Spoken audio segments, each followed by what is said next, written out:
Baik, kita mulai. Assalamualaikum warahmatullahi wabarakatuh. Pimpin doa.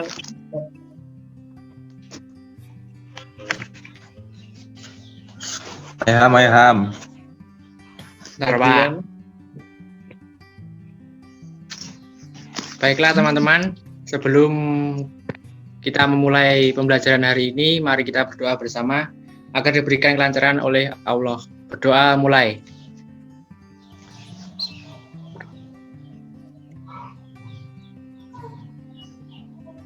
Doa dapat diakhiri. ya terima kasih Ferdian ya atas memimpin doanya. Nah, silakan dilihat pertemuan kedua ini tetap ya globalisasi dan komunitas lokal. Namun nanti kita mulai dengan kegiatan yang berbeda yaitu diskusi. Nah, tujuan pembelajaran pada kesempatan yang berbahagia ini yaitu merumuskan faktor-faktor penyebab globalisasi.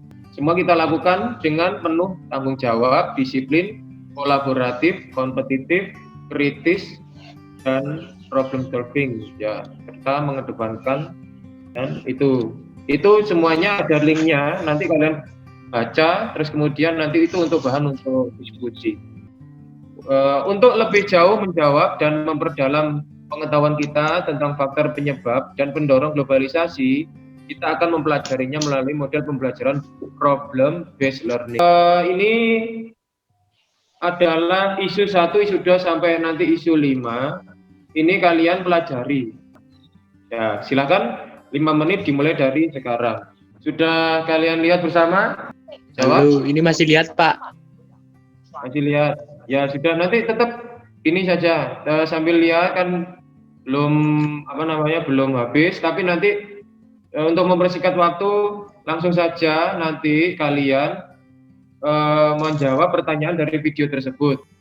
Nah, itu tadi waktu untuk melihat video saya anggap sudah habis saja, tapi nanti saya akan lanjutkan dengan waktu untuk diskusi. Kemudian langsung ditampilkan. Paham? Paham, Pak. Paham. Oke. Ya sudah, kita mulai dari sekarang. Sudah.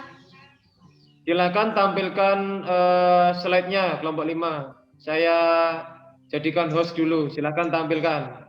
Monggo, tampilkan slide-nya. Assalamualaikum warahmatullahi wabarakatuh. Waalaikumsalam warahmatullahi wabarakatuh. Waalaikumsalam warahmatullahi wabarakatuh. Waalaikumsalam. Di sini saya dari kelompok 5 akan berdiskusi tentang kebebasan pers dalam perspektif global. Salah satu agenda reformasi 98 adalah adanya kebebasan pers, dan terbukti hasilnya bisa kita rasakan sampai saat ini. 3. Donald Trump menyerang media Amerika Serikat di Pennsylvania. Lanjutan, penyensoran adalah indikator lain dari penurunan kebebasan pers. Penindasan terhadap jurnalis dapat dilihat dari beberapa tolak ukur seperti tidak adanya media swasta atau independen, pemblokiran situs web. Ayo dibuka. Saya Rasita ingin bertanya ke kelompok 5. Apakah pers bisa kembali berjaya? Itu pertanyaan dari saya. Baiklah, tadi pertanyaannya adalah apakah pers bisa kembali berjaya? Jawabannya adalah di era reformasi 1998 kuat desakan untuk mengubah semua paradigma pengaturan media. Kesimpulannya adalah pers dapat kembali berjaya karena telah masuk dalam era demokratis. Terima kasih.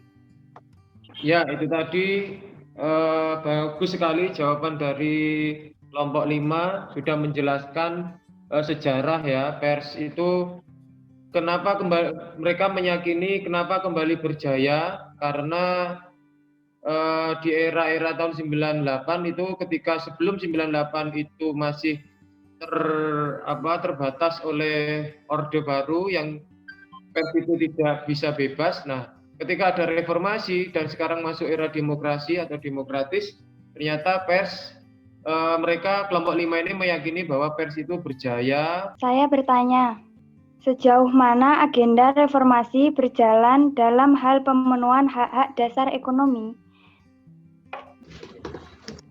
Saya akan membaca jawaban dari pertanyaan tadi.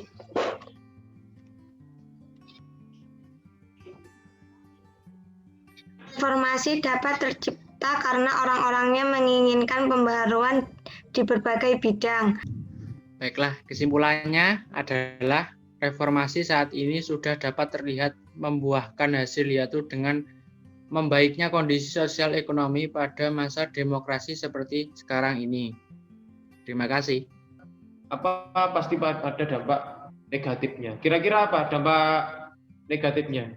Itu semakin bebasnya seseorang berbicara. Dengan begitu maka dampak negatif dari reformasi yaitu banyak orang-orang yang berbicara dengan bebas dan juga dengan bebas dapat menyindir pemerintah yang ada di Indonesia. Dengan begitu maka pemerintah di Indonesia seperti tidak memiliki wibawa lagi sebagai pemimpin negara. Terima kasih. Wah, bagus sekali ya. Tambahan dari Yusril tadi untuk melengkapi jawaban dari Dela. Ya itu tadi, dampak positifnya ada, pasti ada. Membaiknya perekonomian, lebih bebasnya orang bicara, hak demokratis sudah sama ya, tapi tetap ada dampak negatifnya, yaitu itu tadi, yaitu kita semakin bebas untuk berbicara sehingga di medsos kita seolah-olah tidak memiliki rasa takut untuk menyindir ke sana sini, menyindir pemerintah sekalipun, menyindir presiden.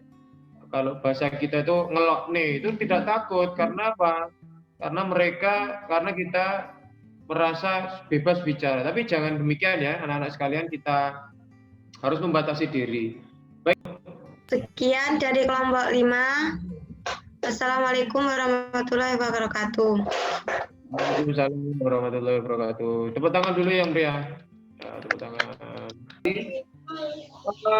Anak-anak sekalian, terima kasih telah masih stay ya di sini walaupun ada kendala. Memang hari ini cuaca juga kurang mendukung di Banyuwangi. Beberapa hari ini hujan deras dan sehingga membuat sinyal, terus membuat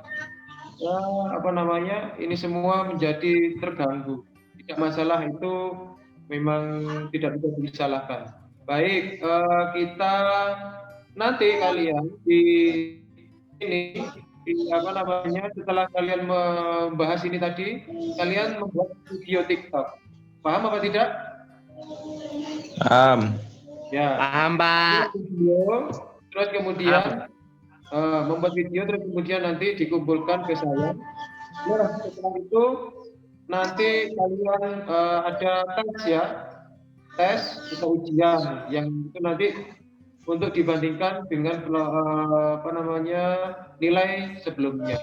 Kita akhiri, tapi sebelum kita akhiri, saya minta untuk kalian menyimpulkan dari materi kita. Silakan disimpulkan. Rahmi, silakan disimpulkan Rahmi. Saya, Pak. Oke, Kesimpulannya pada pembelajaran pada hari ini ya cukup menyenangkan, menambah wawasan juga lah. Mungkin itu dari saya. Ada kendalanya apa, Pian? Ya kendala salah satunya bisa mungkin jaringan atau mungkin salah satunya jaringan itu, Pak.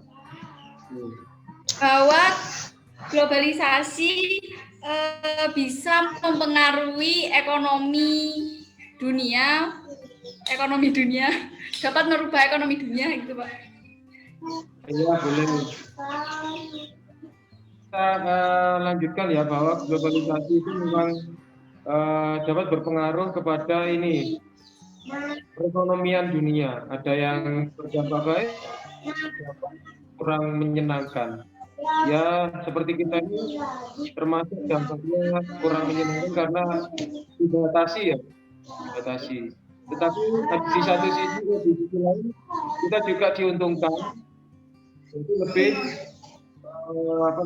globalisasi lebih maju, kita bisa saling berdiskusi lewat jarak jauh seperti ini. Baik, setelah itu kita refleksikan kira-kira kesulitannya apa. Rosita, kesulitan hari ini apa, Ros? Jawab, Roda. Kesulitannya sinyal, Pak.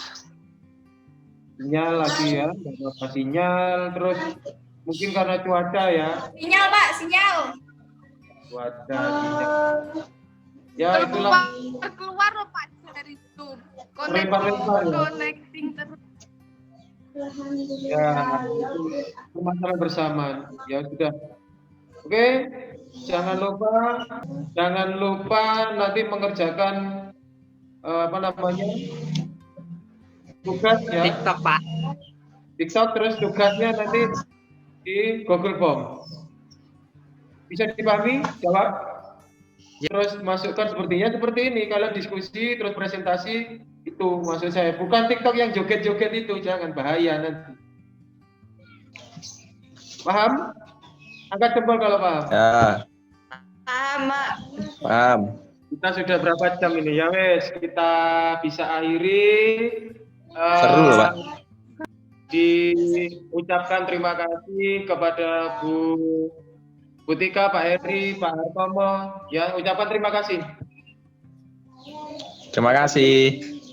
Terima kasih Pak, Bu, gitu ya. Terima kasih. Terima kasih Pak, Bu. Makasih sudah menghibur hari ini. Terima kasih Bu Titi. Iya. Ayo main ke Bojonegoro ya.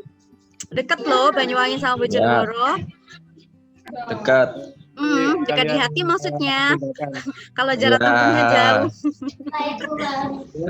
Lanjut. Terima kasih.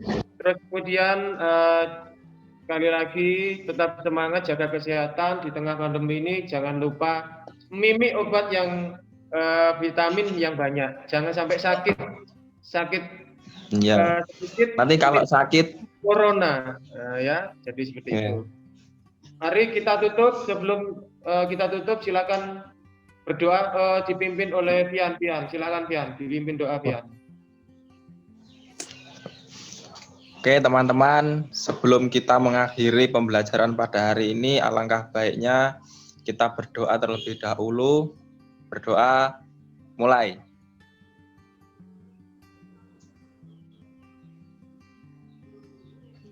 Berdoa selesai. Terima kasih Pian, terima kasih yang lain juga. Mohon maaf apabila ada kesalahan. Kita bisa akhiri. Wassalamualaikum warahmatullahi wabarakatuh. Waalaikumsalam warahmatullahi wabarakatuh.